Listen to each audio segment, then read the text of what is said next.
Hey, Carol. I honestly don't think your main problem is ability. It's planning and time management.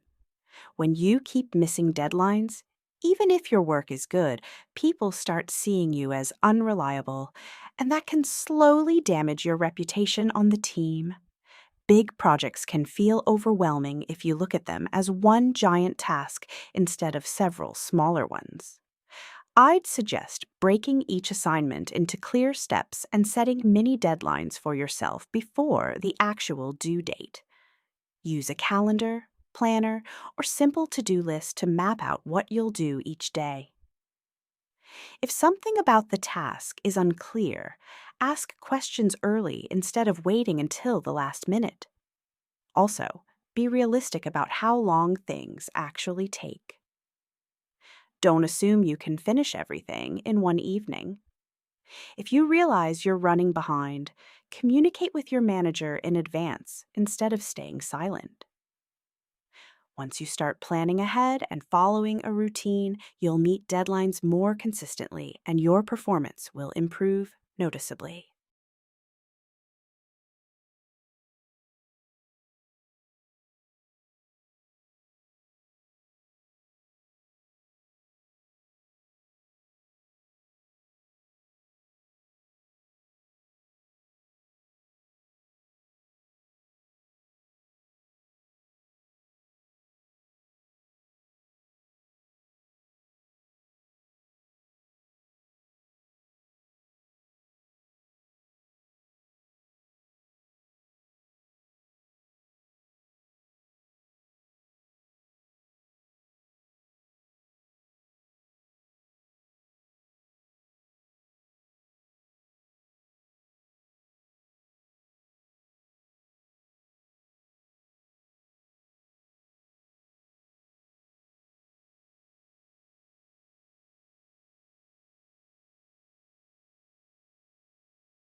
The first time I volunteered for a social cause was during a community cleanup campaign organized in my neighborhood. The initiative aimed to raise awareness about environmental protection and reduce plastic waste in public areas. I became involved after seeing a poster at a local community center, and I decided to join because I felt responsible for keeping my surroundings clean. My main responsibilities included distributing garbage bags and gloves, guiding participants to specific areas, and collecting recyclable materials separately. At first, I didn't expect the experience to impact me deeply, but it turned out to be very meaningful. Working alongside people of different ages made me realize the power of collective effort. I felt proud to contribute to something larger than myself. This experience strengthened my sense of social responsibility and motivated me to participate in similar initiatives in the future.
In this picture, I can see a parent teacher meeting taking place inside a glass walled room.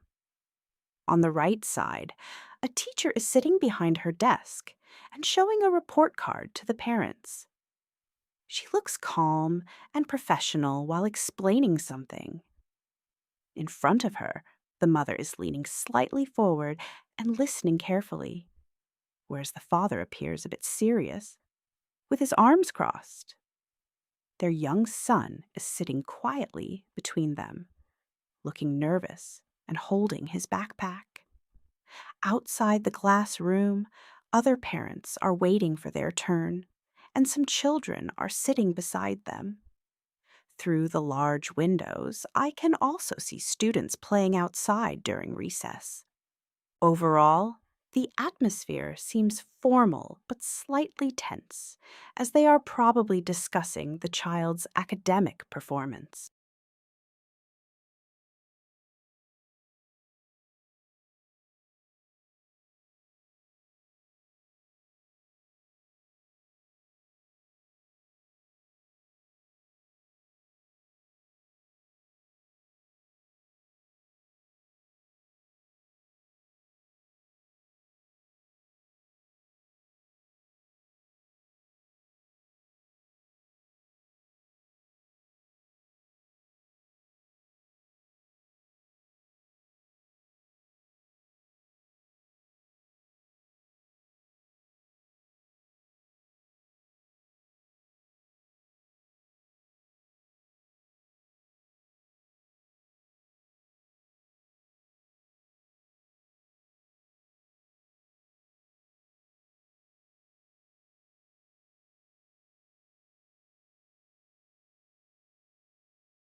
Looking at the scene, I think the meeting will soon become more solution-oriented. The teacher is pointing at the report card, so she will probably explain specific areas where the student needs improvement, such as homework completion or participation in class. The mother seems attentive, so she may take responsibility for monitoring his studies more closely at home. The father appears somewhat concerned, which suggests he might ask about the long-term impact of these grades. The child, who looks uncomfortable, may feel embarrassed, but also motivated to change. By the end of the meeting, I believe they will agree on a clear action plan, possibly including extra tutoring or regular progress updates. Overall, the situation will likely end on a hopeful note.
Hi, Stacy.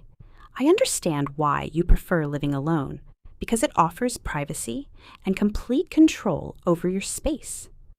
However, I strongly believe living with roommates is a smarter choice, especially at this stage of life. First of all, sharing an apartment significantly reduces living expenses, including rent, utilities, and groceries. That financial relief can help you save money or invest in other priorities. Secondly, having roommates provides companionship and emotional support. Instead of coming home to an empty apartment, you'll have people to talk to and share experiences with. In addition, responsibilities such as cleaning and cooking can be divided, which reduces stress. Finally, living with others improves communication and social skills. Overall, roommates offer both practical and personal benefits that living alone simply cannot match.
Hey, Dave, I really appreciate you reaching out and trusting me with your project. I genuinely like to help, but I want to be honest about my current situation. I'm working on a task that has a very tight deadline, and I'm already feeling a bit pressured to complete it on time. If I shift my focus right now, there's a real chance that my own work could be delayed, and I don't want either of us to fall behind. That said, I don't want to leave you unsupported. Maybe I can help you later today once I finish my priority tasks. Or we could quickly review a specific part that you're struggling with. Let me know what works best for you.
In today's fast-paced and financially complex world, understanding how money works is more important than ever. For this reason, I strongly believe that schools should teach financial literacy as a compulsory subject. Academic knowledge is important, but without financial awareness, students may struggle to apply their education effectively in real life. First, financial literacy equips students with essential life skills, such as budgeting, saving, and understanding credit. Many young adults fall into debt simply because they do not understand how interest rates or loans function. If students learn these concepts early, they can make informed decisions about university fees, credit cards, or even starting a business. Second, teaching financial education builds confidence and independence. When students know how to manage their income, plan expenses, and invest wisely, they feel more secure about their future. It reduces financial stress and encourages responsible decision-making. In conclusion, making financial literacy compulsory would prepare students not just for academic success, but for long-term stability and responsible adulthood.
Hey Dave, you won't believe what I'm seeing at the mall right now. There's a promotional booth introducing these shoes with removable wheels. Basically, they look like normal sneakers, but you can attach small wheels underneath and instantly turn them into roller shoes. A salesperson is demonstrating how the mechanism works, and there are tools and detachable wheels displayed on the table. 2 teenage boys are trying them out, and one of them is skating around excitedly while his friend is recording a video. Some shoppers look impressed, especially a little kid who seems thrilled. However, an older man nearby looks skeptical, and even a security guard is watching carefully. Honestly, they seem fun and practical. Would you ever consider trying or buying something like this?